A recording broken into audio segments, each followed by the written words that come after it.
But here's the thing.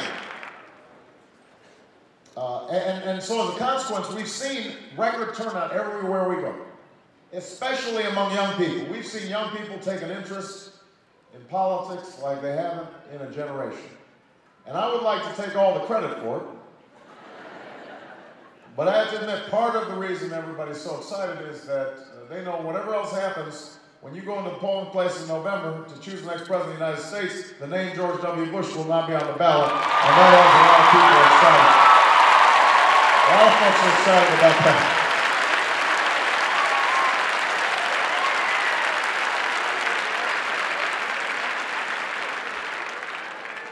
The name of my cousin Dick Cheney won't be on the ballot.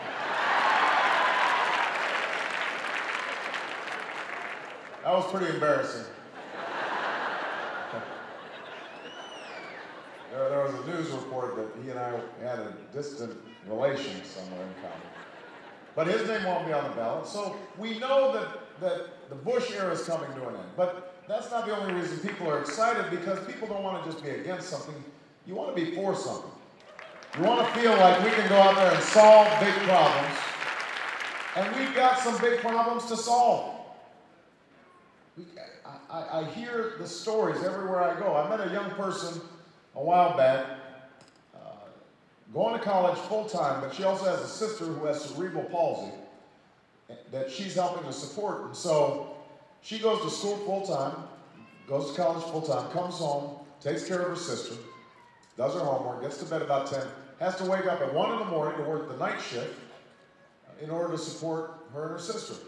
Then starts all over again the next day. She gets 3 hours of sleep a night.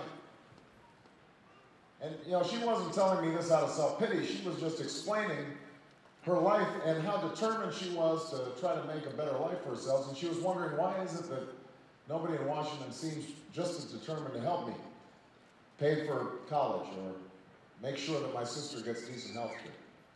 All across Pennsylvania, you meet workers who've been at a plant for 20 years, and suddenly the job gets shipped overseas, and they don't just lose their job, they lose their pension, they lose their health care. They're trying to figure out how to make ends meet, working at a $7, $8 an hour job at the local fast food joint or at Walmart.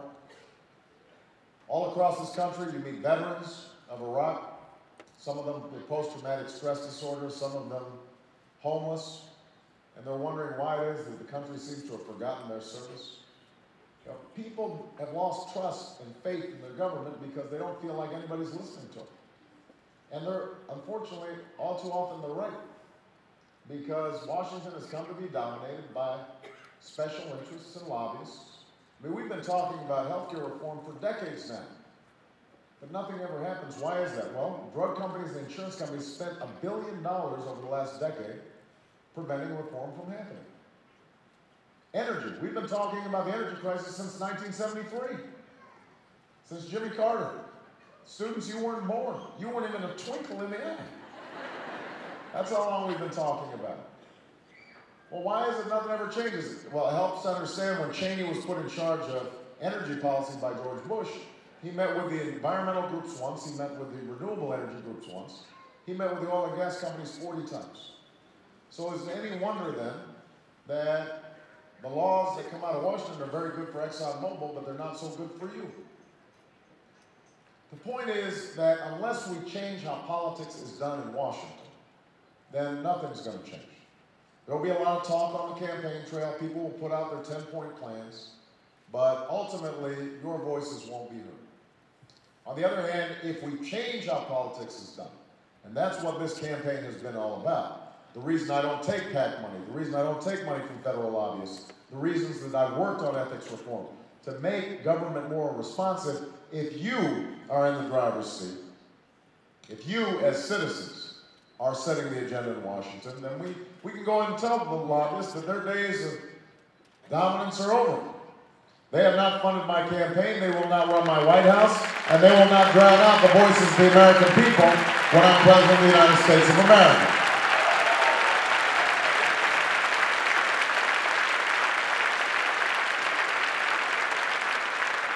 And when that happens, we can start tackling the issues that really matter to people.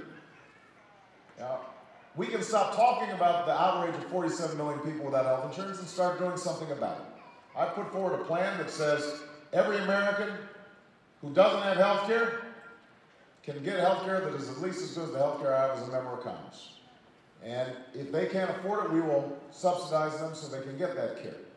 And people won't be excluded for pre-existing conditions. And if you already have health insurance, then we're going to work with your employer to lower your premiums by $2,500 per family per year. And if you're a senior citizen that needs prescription drugs, we're going to negotiate with prescription drug companies to get the lowest available price on drugs. And we are going to emphasize prevention, so we've got a health care system and not a disease care system.